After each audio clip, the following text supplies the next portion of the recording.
The idiom "go the extra mile" means to put in more effort than is required or expected. It comes from the idea of going beyond what is necessary to achieve a goal or complete a task.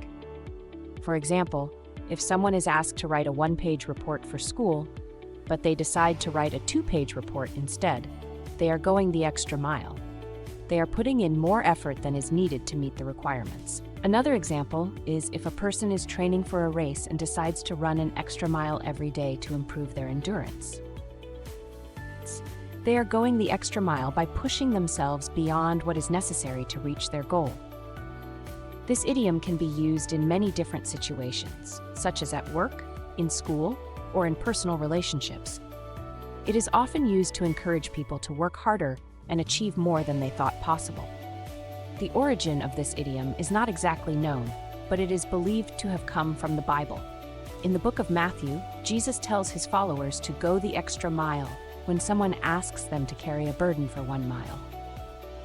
This was a way of teaching them to be generous and helpful, even when it is not required. Overall, the idiom, "go the extra mile," is a reminder to always give your best effort and strive for excellence in everything you do. It encourages people to push themselves beyond their limits and achieve great things.